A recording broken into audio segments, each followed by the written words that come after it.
여러분 안녕하십니까? 박상규입니다. 이 방송은 유튜브 KTV 뉴스에서도 실시간으로 보실 수 있습니다. 대통령실이 조만간 연말연시 소비진작 대책을 대대적으로 발표합니다. 윤 대통령은 임기 후반기 첫 민생토론회와 시장 방문을 통해 배달앱 수수료 할인, 노쇼 문제 대책을 발표했고 백종원 같은 사람 1000명을 육성하겠다고 말했습니다. 주미 한국대사관이 트럼프 당선인 측과의 접촉을 강화하기 위해 수지 와일즈 백악관 비서실장 내정자가 몸담았던 로비 업체를 고용했습니다. 자세한 내용을 알아보겠습니다. 흔들리는 축구협회와 시끄러운 대한체육회를 향해 스포츠계의 두 전설이 나섰습니다. 허정무 전 감독의 축구협회장 출마와 LA 올림픽 스타였던 하영주 이사장의 쓴소리를 짚어보겠습니다. 먼저 이진곤 전 국민일보 주필, 최진영 TV 대표와 함께하겠습니다. 안녕하십니까? 네, 안녕하십니까? 네, 첫 주제입니다. 대통령실이 연말연시 소비 진작 대책을 12월 중에 내놓겠다고 밝혔습니다. 상당히 파격적인 내용이 들어갈 것 같아요. 그렇습니다. 개봉 막두. 드디어 어떻게 보면 내수 진작책을 좀 내놓을까 하는 것 같은데요. 대통령실 같은 경우에는 상당히 과감한 형태의 소비 진작 정책을 곧 발표하겠다라고 예고를 했고요. 구체적으로 윤 대통령 같은 경우에는 지난 2일 날 전향적인 내수 소비 진작 대책을 강구하라라고 하면서 비서실과 행정부에 당부를 했다라고 하고 있습니다. 실질적인 구체적인 케이스 같은 경우에는 연말 기간 동안 카드 사용했는 것 같은 경우에는 현실적으로 이제 소득 공제율을 상당히 높이는 그 방안을 얘기하는 것입니다. 결국 많이 쓸수록 높였는데 좀 더 높이자 이런 것인데 한 20% 올린 하반기 소득 공제율을 좀 더 과감하게 올려서 소비를 할수록 또 나중에 소득 공제로 받을 수 있는 다시 텍스 리턴 받을 수 있는 부분을 높이는 식으로 해서 소비자는 어떻게 보면 혜택을 높이고 또 어떻게 보면 중소상공인들 같은 경우에도 이 매출을 높일 수 있는 그런 쌍끌이 전략이 아닌가 생각을 합니다. 그러니까 이제 예상되는 게 연말연시에 특정 기간에 쓰면 공제율을 한 30%로 해주겠다. 네네, 그렇습니다. 그러니까 한시적으로 더 올린다. 그렇습니다. 한마디로 연말연시에 어떻게 보면 그 소비 진작을 통해 가지고 가게에도 나름대로 어떤 소비의 혜택을 주고 또 중소상인들 같은 경우에도 적어도 이 어려운 기간 동안은 또 어떤 그 훈풍이 불게 하는 그런 정책이 아닌가 생각을 합니다. 네, 곧 발표가 된다고 하니까 나오면 또 전해드리겠습니다. 윤 대통령은 충남 공주에서 주재한 임기 후반기의 첫 민생토론회에서 여러 얘기를 많이 하고 대책도 내놨는데 백종원 대표 얘기를 꽤 길게 했습니다. 자, 왜 그랬다고 보시나요? 예, 백종원 더분코리아 대표죠. 그 예산시장, 예? 그 활성화시키는데 아주 결정적인 기여를 했지 않습니까? 네. 그러니까 뭐냐면 관에서, 정부나 지자체 여기서 관에서 주도를 하면 효과가 사실 잘 안 나타나죠. 근데 민간 특히 이제 백종원 씨 같은 그런 전문가, 이런 분들이 그 지역 상인들하고 같이 힘을 모아서 이 시장을 사람들이 찾는 시장, 이런 시장으로 매력적인 시장, 이런 시장으로 만드는데 기여를 해가지고 지금 예산이 말이죠. 브랜드 평가로 1위를 했답니다. 그러니까 전국 지자체 중에 1위를 한 게 백종원과 손잡고 저 상설시장 리모델링을 성공시켰다는 거예요. 그래서 이제 그것 때문에 그런데 대통령이 그러니까 앞으로 백종원 대표 같은 사람을 1,000명 기획자를 만들어가지고 육성해가지고 하겠다는데 이 계획이 실제로 이제 효과적으로 그 실행이 돼야 되는데 만약에 뭐 예산에서도 보면 그동안에 여러 가지 뭐 지역 상인들이 또 그것 때문에 뭐 집값을 올린다든지 뭐 하는 또 여러 가지 후유증이 날 수도 있으니까 이 정부에서는 그것까지도 감안해가지고 이 실질의 의혹이 넘쳐서 하는 것이 오히려 시장 상인들 괴롭히는 일 되면 안 되거든요. 네. 그런 점에서 특별히 좀 유념해 주셨으면 좋겠습니다. 네, 실제로 백종원 대표가 잘 해왔는데 이 상점 주인들이 보증금을 너무 올려가지고 이게 젠트리피케이션 후유증이 좀 있어요. 이 부분도 세심히 살펴야 더 나은 진전을 이룰 수 있지 않을까 그런 말씀을 또 해 주셨습니다. 윤 대통령은 이 민생토론회에서 대전 성심당 인근에서 이른바 지역 상생 점포를 운영하는 토론자의 사례도 주의 깊게 좀 들었어요. 실제로 대전은 성심당의 이 흥행이 잘 되면서 주변 지역의 상권들이 되살아나는 이른바 선순환을 지금 불러오고 있죠. 그렇습니다. 성심당 효과라고 혹시 들어보셨는지 모르겠는데요. 사실 저도 그 대표적인 그 케이스 중에 하나입니다. 저희 지방에 구미에 사무실에 있는데 대전까지 올라와서 이 성심당 빵을 사가지고 서울로 올라가고 했던 것인데 실질적으로 지금 윤 대통령 같은 경우에는 대전 성심당 인근에 지역 상생 점포를 운영하고 있다라고 하면서 지역 상권이 살아난다는 점을 지금 얘기를 그 지역에서 하고 있는데요. 토론자가 저 얘기를 발표했어요. 그렇습니다. 그렇게 하고 하니까 윤 대통령께서 이거 참 재밌는 일이네라고 하면서 성심당 주변에 이런 점포가 몇 군데 있냐라고 하면서 이 관심을 보였다라고 하는데요. 실제 지금 성심당 효과로서 이 성심당과 또 성심당이 있는 대전이 대전 중구에 있습니다. 그런데 실제 대전 중구의 방문자가 정년 대비 6.2% 정도 늘어났다는 건 아니겠습니까? 원래 대전 중구가 저도 저게 처가가 있어서 아는데 구도심이라 사람들이 별로 없던데요. 그렇습니다. 어떻게 보면 구도심이 공동화 효과가 일어나서 사람들이 줄어드는 곳이었는데 이와 같이 큰 어떻게 보면은 성심당의 사업이 확대되면서 전국으로 더 많은 사람들이 지금 오고 있는데 사실 튀김소금 같은 것이 하나에 뭐 2, 3천 원 밖에 안 됩니다. 그런데 그거 사려고 KTX에서 서울이건 대구에서 오면은 어떻게 보면 그 기차 요금이 2, 3만 원씩 됩니다. 그럼에도 불구하고 사람들이 이것을 사기 위해서 오면서 1년 동안 전년 대비 방문자 수가 지금 6.2% 정도 올랐고 관광 소비가 합계가 한 12.3%, 13.2% 정도 올랐다는데요. 더불어서 와서 그냥 가는 것이 아니고 하루 자고 가면 어떤가라고 하면서 숙박 앱에 대전에 있는 숙박업소를 검색하는 것도 한 10% 전년 대비 늘어났다고 합니다. 실제 지금 구체적인 어떤 상생하는 비즈니스 모델을 만들고 있는데 성심당 영수증을 구입한 다음에 인근에 있는 협력업체에 가면은 10% 내지 20% 디스카운트 할인을 해주니까 그러니까 거기도 또 가서 산대요. 그렇죠. 결국 한 군데만뿐만 아니고 가격 경쟁력이 있으니까 그 지역이 다 같이 상권이 살아나는 그런 효과를 노리고 있는데 이런 모델을 대전뿐만 아니고 다른 지역에도 확장시키려고 하는 노력이 앞으로 계속돼야 되지 않나 생각합니다. 네, 실제로 이 시간에도 소개를 여러 번 드렸지만 대전역에 가면요 빵 보관소가 있어요. 보관함을 보면 성심당 이 빵들이 보관돼 있어요. 자, 이게 웬일인가 할 텐데 이게 많이 알려진 얘기입니다. 이렇게 빵을 맡긴 관광객들 홀가분하게 대전 경기를 일으킨다고요? 그러니까 이 빵을 사들고 그걸 가지고 계속 뭐 시내 관광을 한다든가 굉장히 불편하잖아요. 그 손이 자유로워야 되잖아. 그러니까 여기 가면 그 잘 돼 있어요. 그 보관함이. 그러니까 거기 갖다 맡겨놓고 그다음에 이제 저거예요. 저렇게 보관함에 성심당입니다. 그 성심당이 하는 게 아니에요, 저거. 그리고 관광을 이제 하는데 여기 2024 대전 빵 축제 여기 가면 거기 가요. 들어가는데 2시간 걸린답니다. 네. 2시간 걸렸답니다. 그런 식으로 아주 인기가 있는데 아까 말씀하셨지만 KTX 뭐 대전까지 1시간도 안 됩니다. 네네. 그래 가서 이 차비가 문제가 아니고 그다음에 그 빵값이 문제가 아니고 거기 가서 놀러 가서 그 맛있는 빵도 사고 이렇게 대전도 구경하고 온다는 게 중요한데 이것도 아까 말씀드렸지만 매력적인 지역으로 만드는데 그것이 이제 그렇게 되면 대전 시민들 또 대전시 자체가 수입도 올리고 말이죠. 이 시민들에게도 휴식 공간, 이것도 휴식 공간이에요.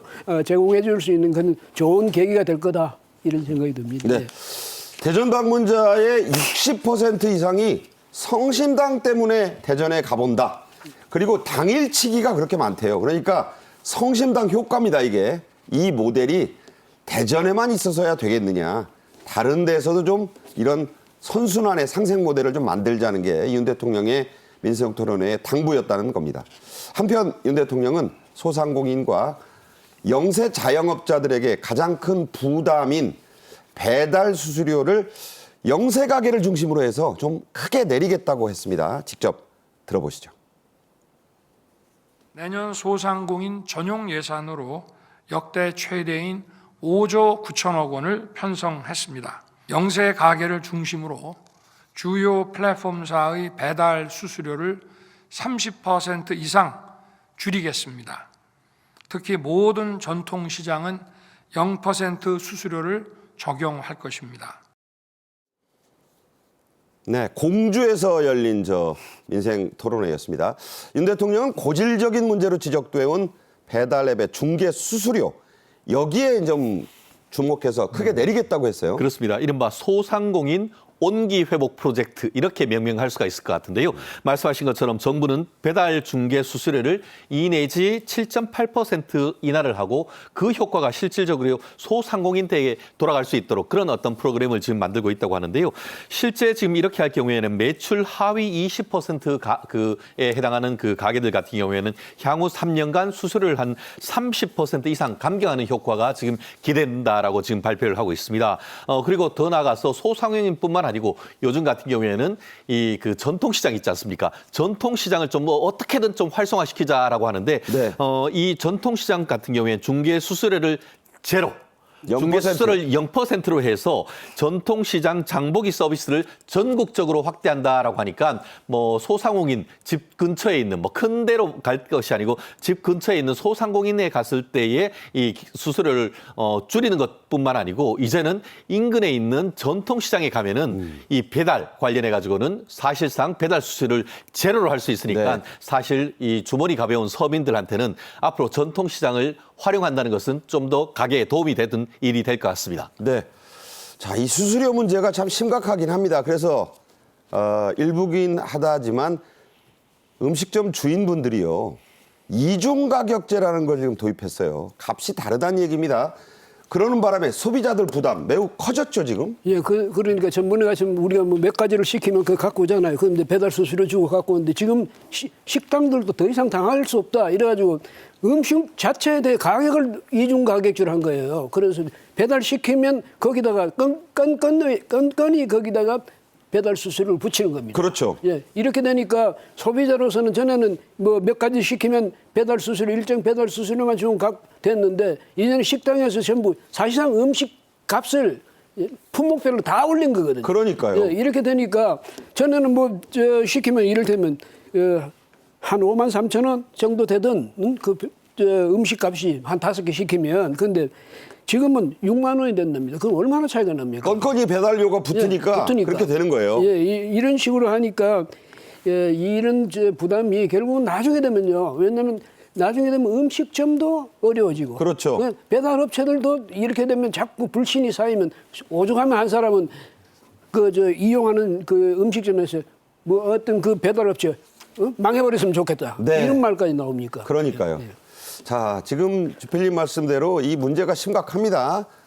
자영업자들은 폐업하겠다는 분들이 지금 많은데 그 핵심 이유로 배달앱 수수료 때문이다 이렇게 말하고 있다고 해요. 그렇습니다. 저희 사무실에 있는 서초동 교대역 인근에도 비어있는 식당이 상당히 많습니다. 네. 그런데 그 핵심적인 사유가 배달 수수료다라고 하는데요. 실제 우리가 코로나를 겪으면서 코로나 전후로 엄청나게 배달 사업이 크게 발달했지 않습니까? 실제 그래픽을 보고 말씀을 드리면은 감자탕 2만 5천 원어치를 판매를 한다고 하면은 실질적으로 이제 소비자가 낸 돈은 2만 5천 원이지만 실제 중개 수수료는 한 거의 10%에 가까운 2,450원이 되고 더불어서 배달업 그러니까 업주가 부담하는 것이 한 2,900원 정도 되고 실제 결제와 관련되는 그 이용료는 한 750원, 부가세 610원 정도 되는데요.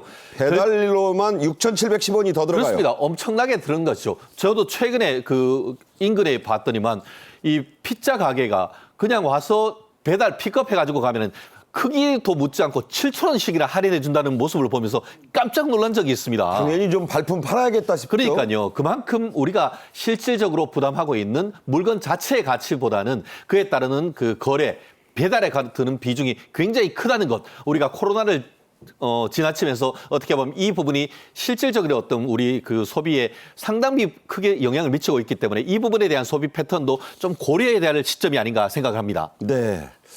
자, 이 문제에 대해서 좀 앞으로는 적극적인 개혁을 해보겠다. 이게 윤 대통령의 민생토론회의 요지였어요.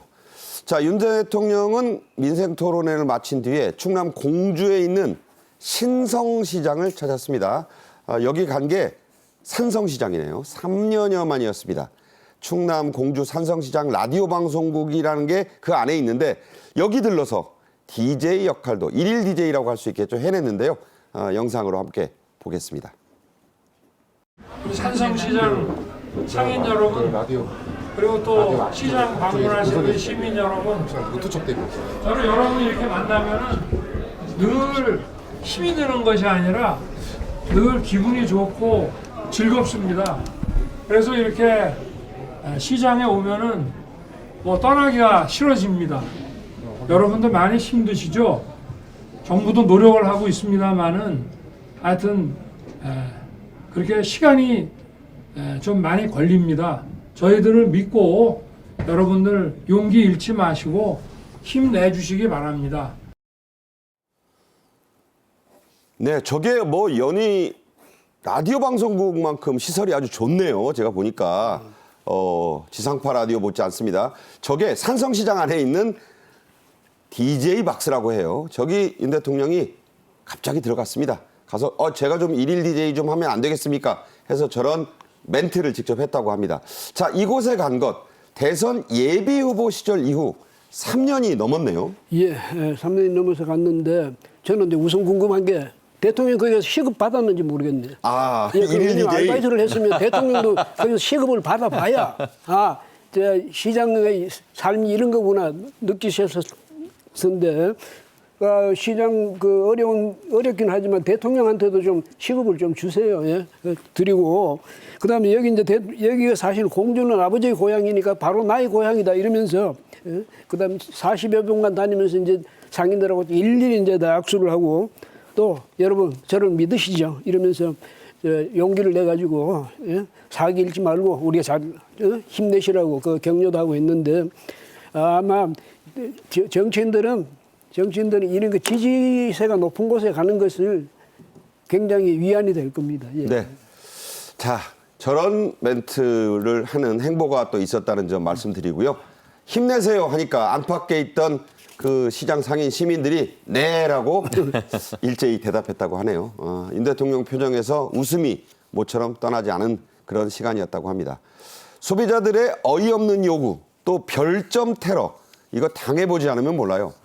1점도 주고 0.5점도 줍니다. 그러면 사장님들 정말 큰 고통이 되죠. 자, 이 부분은 어떻게 봐야 될까요? 그러니까 이 음식점을 이용하는 소비자들 중에서 대부분 아니지만 소비자들 중에서 극히 일부의 그 소비자들이 이렇게 생각 자체를 말이죠. 음식점을 아주 골탕 먹이기 위해서, 고통을 주기 위해서 그런 짓을 하는 것 같아요. 그런데 이거는 사실은 같이 살아가는 같은 사회의 같이 살아가는 국민으로서 시민으로서 이런 짓은 해서는 안 되죠. 그런데 보니까 자전거 걸고 헌자전거 걸고 배달 갔더니 이 밥맛 떨어지게 말이지 고물 타고 왔다고 이러면서 누가 그러는 말을 할까요? 예, 그러면서 벌점까지 줘버리는 1점 준다든지.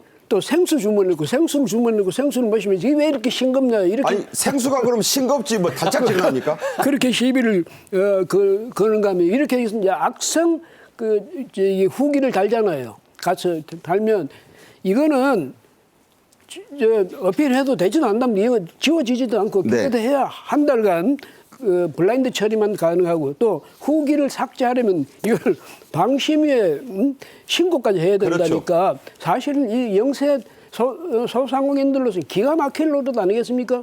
예. 자, 또 문제가 있어요. 윤 대통령도 지적했지만 예약을 해놓고 또 전화로 대량 주문해놓고 안 나타나는 거.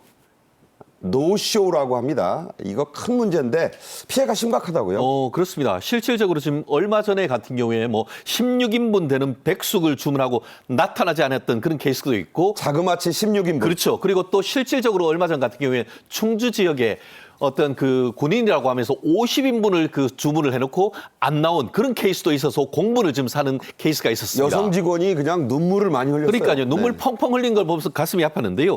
최근에 유명한 어떤 셰프라고 할 수 있는 최현석 씨 같은 경우에는 레스토랑에서 노쇼 고객의 분노를 표출하면서 존댓말 쓰는 것도 어떻게든 아깝다 이런 말씀을 했는데 그만큼 어떻게 보면 소비자는 왕이다라고 얘기했지만 실질적으로는 공정한 그런 거래가 돼야 되는 것 아니겠습니까? 네네. 그렇기 때문에 이런 부분에 있어가지고는 좀 우리가 이용하는 자의 문화도 변경돼야 될 것 같은데 현대경제연구원이 지난 2015년에 밝힌 논문에 따르면은 이와 같이 노쇼로 인한 그 경제적 피해가 1년간 4조 5천억 원에 달한다라고 하니까 거의 10년 전, 8년 전 얘기가 그 그렇습니다. 정도니까 그런데 지금은 한 지금 현재라고 10조, 하면 그보다 훨씬 더 많을 수가 있는 한 것이죠. 7, 8조 넘지 않겠어요? 그렇습니다. 그렇기 때문에 이런 부분에 대해서 단순히 이게 문화적 운동으로 돼야 될 것인지 오히려 이 부분에 대한 어떤 법적 제도적 장치로서의 어떤 대응을 만들어야 되는 시점이 아닌가 생각이 듭니다. 자, 최 대표에게 법적으로 한번 여쭤볼게요. 이럴 때 피해를 보면 법적으로 어떻게 해야 합니까? 사실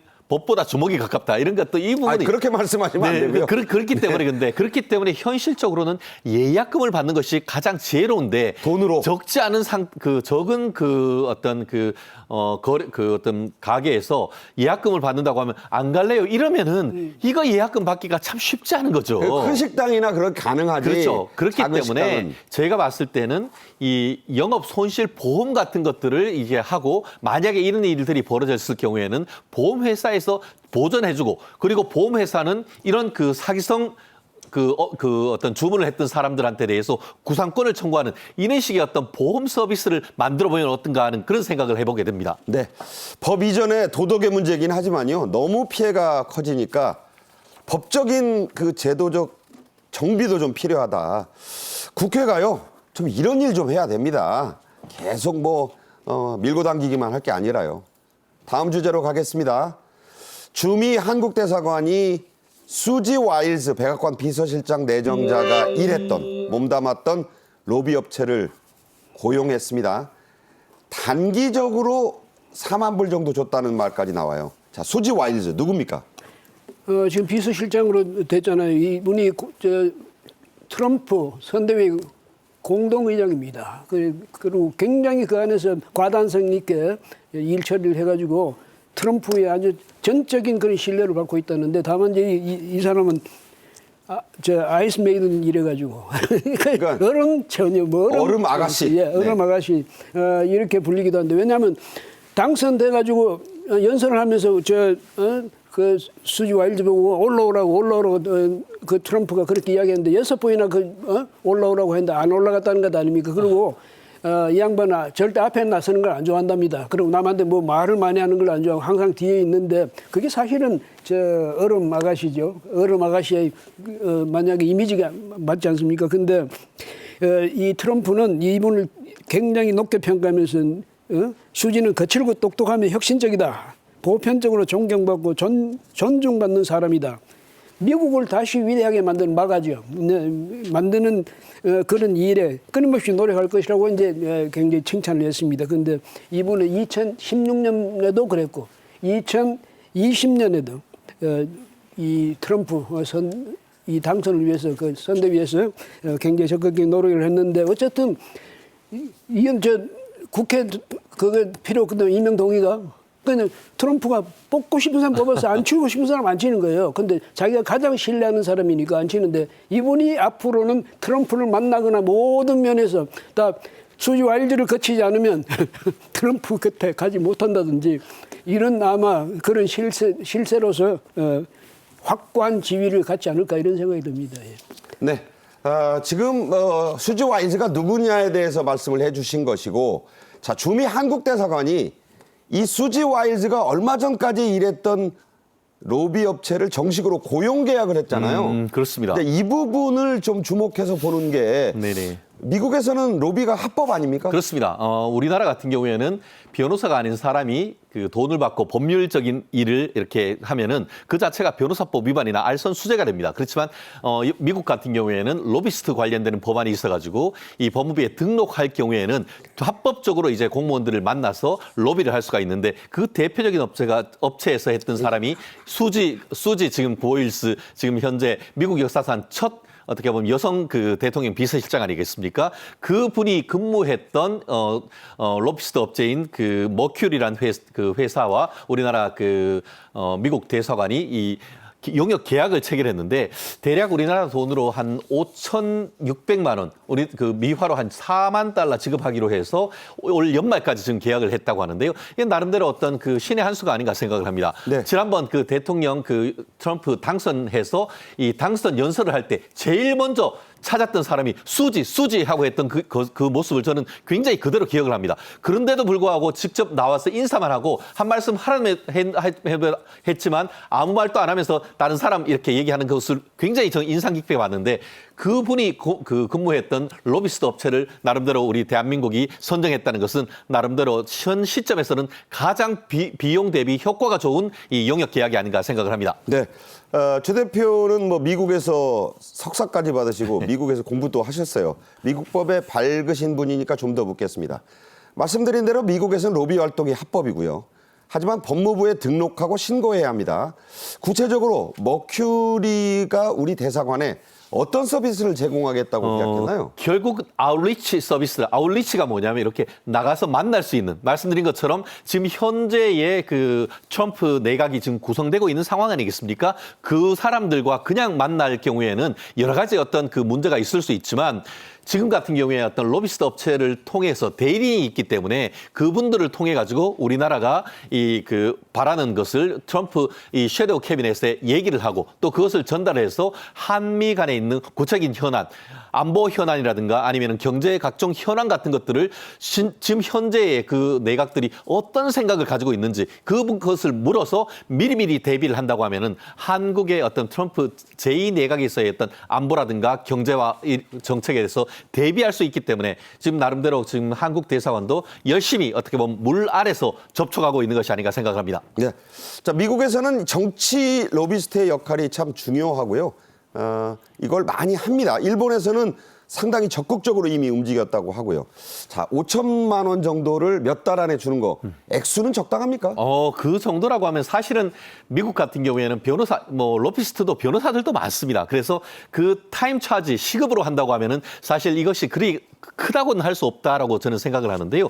지금 그 일본 같은 경우에는 트럼프가 한 700억 정도 되는 모금하는데 결정적인 역할을 했던 사람을 지금 고용을 해서 로비스트로 활동한다고 하니까 아마 그 지금 현재의 이 트럼프가 이제 들어갈 수 있는 워싱턴 DC 바로 앞에 있는 그런 K-스트리트라고 해서 금융 어떻게 보면 이런 그 로비스트들의 거리가 있습니다. 그 거리가 아마 지금 겨울이라고 한다고 하지만 정말 한여름 못지않게 뜨거운 열기가 지금 보이는 것 같습니다. 네. 수지 와일즈가 어떤 사람이냐? 트럼프 당선인과 이렇게 약속하고 비서실장이 됐다고 합니다. 집무실에 들어가는 사람과 1호기에 타는 사람은 내가 모두 통제한다. 자, 문고리 중에 문고리를 우리가 잡은 것 같은데 앞으로 좀 주목해서 봐야 될 것 같습니다. 이진곤 주필, 최진영 대표와는 여기서 인사드리겠습니다. 잘 들었습니다. 네. 연말을 앞두고 있는 우리 체육계 요즘 좀 시끄럽죠. 문체부로부터 옐로 카드를 받은 정몽규 축구협회장과 이기흥 대한체육회장이 연임 출사표를 냈기 때문입니다. 자, 체육계의 전설들이 팔을 걷고 맞설 태세인데요. 영상으로 한번 보겠습니다.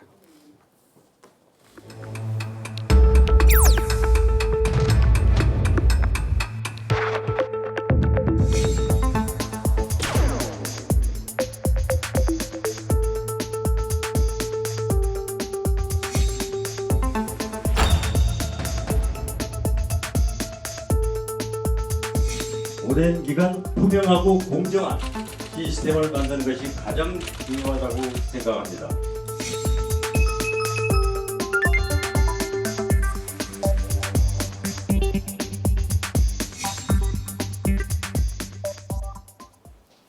네, 최동호 스포츠 평론가와 함께하겠습니다. 안녕하세요. 예, 안녕하세요. 자, 차기 대한축구협회장 선거, 정몽규 현 회장, 여기에 허정무 전 축구대표팀 감독이 맞서는 그런 2파전이 됐네요.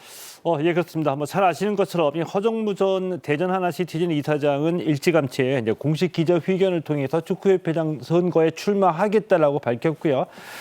정몽규 회장도 선거 4선 회장 출마 행보를 지금 밟고 있습니다.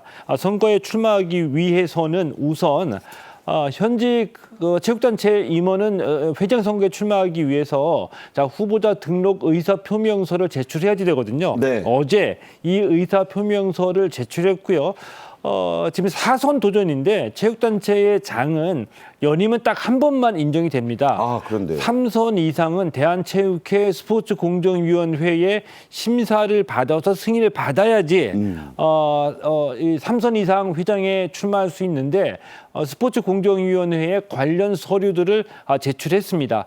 때문에 스포츠공정위원회에서의 이 자격 심사를 받고 승인을 받게 되면 그 후에 공식적으로 기자회견을 통해서 출마 선언을 할 것으로 예상이 되고요. 현재까지 허정무 전 대전 하나시티즌 이사장 그리고 정몽규 현직 회장이 2파전의 구도로 축구협회장 선거가 전개되고 있습니다. 네. 이 스포츠 공정위 심사가요, 있어야 되고, 여기를 통과해야 되지만, 3선을 하면서 다져놓은 인맥 때문에 아마 공정위는 통과하지 않겠느냐, 이런 얘기가 아직은 많이 나온다고 하니까 좀 더 지켜보겠습니다. 문체부가 축구협회 감사 결과를 11월에 발표했었죠. 그 주요 내용을 다시 들어보겠습니다. 이번 특정 감사 내용은 클린스만 및 홍명보 국가대표팀 감독 선임 과정, 국가대표팀 지도자 선임 업무 처리, 대한민국 축구 종합센터 건립, 2023년 축구인 사면 및 철회, 비상근 임원 자문료 지급, 축구 지도자 강습회 운영 업무 및 기타 운영 관련 사항 등입니다. 이에 대하여 정몽규 회장, 상근 부회장, 기술총괄 이사 등 주요 관련자 3인에 대하여 자격정지 이상의 중징계를 요구하였습니다. 들으신 대로 문체부는 정몽규 회장과 그 측근들에게 중징계를 요구했어요. 자, 그런데 4선 출마 가능해요? 현재로서는 가능합니다. 왜냐하면은 축구협회 정관을 보면 축구협회 정관에 임원의 결격 사유가 있거든요. 한 7가지 정도가 규정이 돼 있는데 그 중에 하나가 자격정지 이상의 중징계를 받은 사람은 임원이 될 수 없다입니다. 네. 그렇다고 한다면은 앞서서 말씀드린 대로 문체부가 감사 결과를 발표하면서 이 정몽규 회장에게 자격정지 이상의 중징계를 요구를 했거든요. 네네. 그런데 이 요구한 것이지 문체부가 자격정지 이상의 중징계를 내릴 수는 없습니다. 이 중징계를 결정하는 단체는 축구협회 내부에 있는 스포츠공정위원회이거든요. 스포츠공정위원회가 정몽규 회장에게 이 자격정지 이상의 중징계를 줘야지 되는데 과연 정몽규 회장이 임명한 스포츠공정위원회 위원들이 정몽규 회장에게 자격정지 이상의 중징계를 줄 수 있을까라는 의문이 있고요. 따라서 규정이 이 자격정지라는 중징계에 대한 규정이 있지만 이와 별개로 정몽규 회장이 출마할 것으로 예상이 되는 거죠. 네. 자, 과연 이런 상황 속에서 정몽규 회장의 사선을 저지하겠다며 나선 허정무 전 감독 이사장, 차범근 전 감독과 더불어 한 시대를 풍미했던 축구의 스타죠. 예, 그렇죠. 이제 80년대 한국 축구를 대표했던 대표적인 두 명의 스타, 이 차범근, 허정무입니다. 이미 그 시절에 80년대 네덜란드 아인트호벤에 진출해서 네덜란드 리그에서 뛰었고요. 그 이후로 선수생활 은퇴하고 난 뒤에 뭐 전남 드래곤즈나 인천 유나이티드 감독을 했고 국가대표팀 감독으로서는 2010년 남아공 월드컵에서 사상 최초의 16강. 원정 16강을 이뤄내기도 했습니다. 그 이후에 대한축구협회 부회장을 역임했는데 이때 부회장 역임할 때 회장이 바로 정몽규 회장이었었습니다. 정몽규 회장 밑에서 부회장을 했고요. 그러니까. 그리고 이제 프로축구협회 부총재였고 최근 마지막 이제 직함이 대전 하나시티즌 이사장이었습니다. 80년대를 대표하는 대표적인 이 축구 아이콘이라고 할 수가 있겠고요. 엄청 부지런했죠.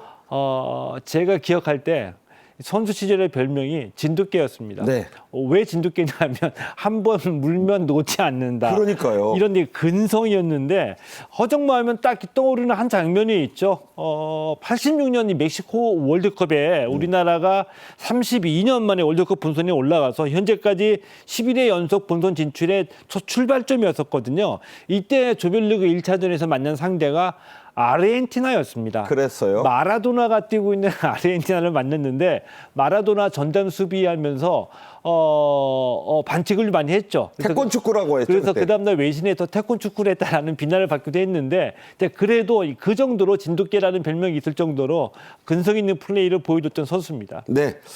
자, 요즘은 많이 흔해진 게 이 스포츠 스타와 연예계 스타의 결혼인데 그 당시 그러니까 허정무 전 감독이 결혼할 때는 1호였습니다. 상대가 유명 스타였죠?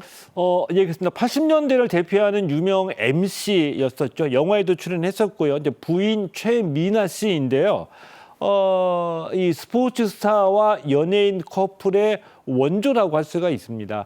행복하게 결혼 생활 이어갔고요. 그리고 이제 저는 뭐 개인적으로 생각할 때 부인 최미나 씨가 대단하다고 느꼈던 게 1980년에 결혼했습니다. 근데 결혼과 동시에 연예계 은퇴를 했어요. 44년 전이네요. 예. 네. 자, 그러면서 이 선수 및 감독인 이 남편을 내조하면서 큰 성공을 거뒀고요.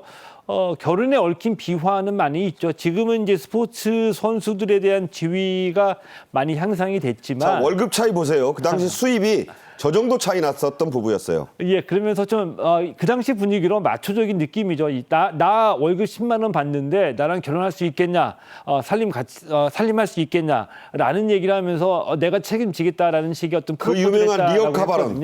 예. 리어카 끌어도 안 굶기겠다 그랬더니 이 최민아 씨가 왜 리어카 끄냐? 그 정신으로 잘 살아야지 그랬죠. 예, 그렇습니다. 그리고 이제 당시 그 장모가 되실 분이 팬티만 입고 운동장을 뛰는 사람한테 내 딸을 줄 수가 없다. 저 발언 유명했어요. 예. 축구 선수를 팬티 입고 운동장 뛰는 사람이라 그랬어요. 이제 그럼에도 불구하고 이 성실하고 믿을 만한 사람이라는 평가를 나중에 받았다라고 하고요. 결혼하고 난 뒤에 별다른 잡음 없이 성공적인 결혼 생활을 현재까지 이어오고 있죠. 네. 자, 옛날 얘기 좀 해봤습니다. 허정무 전 감독의 축구협회장 출마 선언을 보셨을 텐데, 자, 여기에서 나온 얘기들 좀 비장했어요. 일단은 좀 개인적으로 보더라도 허정무 감독이 그 정봉규 회장을 잘 아는 사이이거든요. 그리고 축구협회 부회장으로 있을 때 회장으로 모셨던 분이기 때문에 개인적인 갈등이나 좀 고민도 했으리라고 봅니다. 자, 그럼에도 불구하고 축구협회 회장 선거 출마를 선언할 당시에 굉장히 강력하게 일침을 놓았습니다. 네. 현재 축구협회 공정하지도 않고 깨끗하지도 않고 투명하지도 않다. 더 나아가서 정의롭지도 않다라고 직격탄을 날렸고요. 네. 정봉규 회장이 축구협회에 그동안 쌓아온 시스템을 전부 다 망가뜨렸다라고 강하게 공격하기도 했습니다. 자, 그러면서 본인이 회장이 되면 축구협회 시스템을 공정하고 투명하게 개혁하겠다라고 공약을 발표했고요. 우선 축구인들의 통합에 힘쓰겠다라는 공약을 내놓기도 했습니다. 네. 자, 이제 이 관심을 집중시키고 있는 대한축구협회장 선거 일정이 어떻게 되고 전망까지 좀 해주세요. 내년 1월 8일에 이 협회장 선거가 있고요. 이 선거는 축구협회 규정상 100명에서 300명까지의 선거인단을 구성해서 치르게 됩니다. 이 선거인단은 이제 당연직으로 대의원과 축구협회 산하 단체의 장들이 투표를 하게 되고요. 그 외에 선거인단은 축구협회에 등록된 선수와 지도자 그리고 축구 동호인들을 무작위로 추첨해가지고 선거인단으로 뽑게 되거든요. 자, 문제는 지금 분위기나 국민적인 정서를 보면은 정몽규 회장이 어려운 게 사실입니다. 그런데 가장 큰 문제점은 변수로 작용될 수 있는 게 이 체육단체장을 뽑는 선거는 국민적인 어떤 정서나 여론과는 관계가 없다는 거죠. 그렇죠. 별개로 축구인들만의 투표이기 때문에 그들만의 리그로 뽑아요. 예, 그 대표적인 이 체육계 이 선거의 결과가 얼마나 국민과 격리되어 있는지 대표적인 사례가 2020년에 대한 아이스하키 협회장 선거입니다. 그 당시에 선거로 당선된 분이 영화 베테랑의 주인공 소재로 쓰여졌던 맥감 논란의 주인공이었었거든요. 고용승계를 주장하는 하청업체 직원을 야구방망이로 폭행하고 난 뒤에 2천만 원을 준 그분이 당선이 됐습니다. 네. 결국 이제 인준은 받지 못했지만 이 정도로 국민 정서와 좀 유리돼 있다는 게 가장 큰 변수라고 볼 수 있습니다. 네. 자, 다음 얘기 해보겠어요. 대한체육회도 이기흥 회장의 삼선 도전 문제로 시끄럽습니다. 여기에 한국 유도계의 전설이죠. 하형주 국민체육진흥공단 이사장이 일침을 가했는데요. 왕발 스타였던 이 하형주 선수의 이사장의 과거 모습 보시겠습니다. 브라질의 더글라스 비에리아 선수와 가진 결승전에서는 완숙한 경기 운영과 다양한 기술로 우세성을 거두어 대망의 금메달을 차지했습니다. 시간이 아니가 상태입니다. 하양주 선수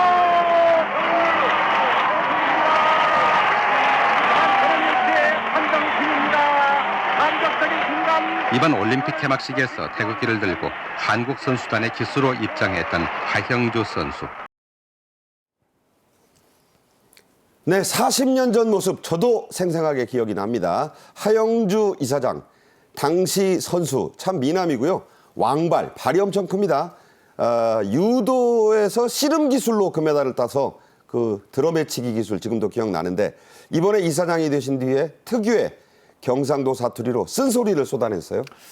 국민체육진흥공단 이사장으로 선임이 됐습니다. 그래서 취임 기자회견을 갖는 자리에서 이제 부산 사투리입니다. 한국체육 와 이리 됐노라고. 그러니까 우리 저 표준말로 했거든요. 썼는데 하형주 이사장 실제로는 와 이리 됐노 그랬어요. 예. 예, 이제 그러면서 이 한국체육이 공정성을 잃고 원칙이 무너졌다라고 이제 지적을 했거든요. 앞서 말씀드렸던 축구협회 그리고 대한체육회 그리고 최근에 파리올림픽에서 드러났던 배드민턴협회 등등의 문제가 드러난 게 사실이고요. 국민체육진흥공단 이사장의 입장에서 한국체육의 이런 퇴보에 대한 안타까움을 전한 거라고 봅니다. 네, 선수들은 21세기에 있는데 지금 체육계는 내가 선수 생활할 때에서 진보가 안 됐다 이런 얘기도 했어요. 자, 이기흥 대한체육회장은 역시 또 문체부로부터 직무정지 처분을 받았어요. 그런데도 불구하고 삼선 도전장을 내밀었습니다. 왜 이러는 거죠? 본인이 끝까지 대한체육회 회장을 하겠다는 얘기이거든요. 근데 이렇게 보면 참 뭐라고 할까 나름의 계산을 참 잘하시는 분입니다. 이 문체부로부터 이 감사를 받았고요. 그리고 또 수사 의뢰까지 됐습니다. 수사 의뢰의 내용은 뭐 업무 방해, 뭐 횡령 혐의 등등인데요. 그런데 이렇게 문체부나 이 정부로부터 수사 의뢰 등등의 이 압박을 받을 때마다 오히려 이런 국면을 정부로부터 이 압박을 받는 탄압받는 체육인의 대표 주자로 스스로를 포지셔닝을 잘하거든요. 자, 그러므로 그렇게 되면서 이 체육회장으로 재임하는 기간 동안에 지역의 체육회장 선거를 도와주면서 자신의 고정 지지표를 확보했기 때문에 본인의 벼랑 끝으로 몰리게 될수록 살 수 있는 유일한 탈출구는 선거에서 이겨서 이 대한체육회장에 재선임되는 것밖에 없다라는 판단을 내린 것 같습니다. 네. 그리고 그 주위에 계신 분들도 체육계에서 이기흥 회장과 이익을 공유하는 일종의 카르텔로 보여지기 때문에 이분들이 과연 얼마나 표심을 얻어갈지 좀 의문이 되기도 하죠. 네. 사법당국으로부터 또 정부 부처로부터 옐로카드, 레드카드를 받았는데도 선거로 나가겠다는 것. 참 어떻게 보실지 궁금한데요. 자, 이기흥 회장의 삼선은 막겠다면서 7명의 후보가 나섰습니다. 관건은 후보 단일화겠죠? 예, 그렇습니다. 뭐 이번 대한체육회장 선거를 한마디로 규정하면 이기흥 대 반이기흥 구도라고 볼 수가 있겠죠. 자, 이기흥 회장의 출마는 확실해 보이는데요. 반대편에 서 있는 이 후보들은 무려 7명이나 됩니다. 때문에 표심이 갈라질 것으로 충분히 예상할 수 있고요. 반이기흥 쪽에서 승리하기 위해서는 역시 단일화가 관건이라고 보는데 지금 뭐 단일화 얘기가 나오고는 있지만 어느 후보가 실질적으로 앞장서서 단일화를 논의하는 공론의 장을 만들어내고 있는 후보는 없습니다. 때문에 뭐 선거의 특성상 단일화는 누구나가 다 주장하고 있지만 실제로 단일화가 이루어질지에 대해서는 회의적인 시각이 있는 것도 사실입니다. 네. 다시 한번 생각나는 말이 있습니다. 뭉치면 살고 흩어지면 죽는다. 분열이 가져올 결과에 대해서 저도 한번 주목해 보겠습니다. 최동호 스포츠 평론가와 함께 말씀 나눴습니다. 잘 들었습니다. 네, 고맙습니다. 저희 생방송 정책의 이슈 오후 4시쯤부터는 유튜브 KTV 뉴스 다시 보기로 또 5시 30분부터는 재방송으로 또 보실 수 있습니다. 많은 시청 부탁드리면서요. 저는 내일 오후 1시에 또 뵙겠습니다. 고맙습니다.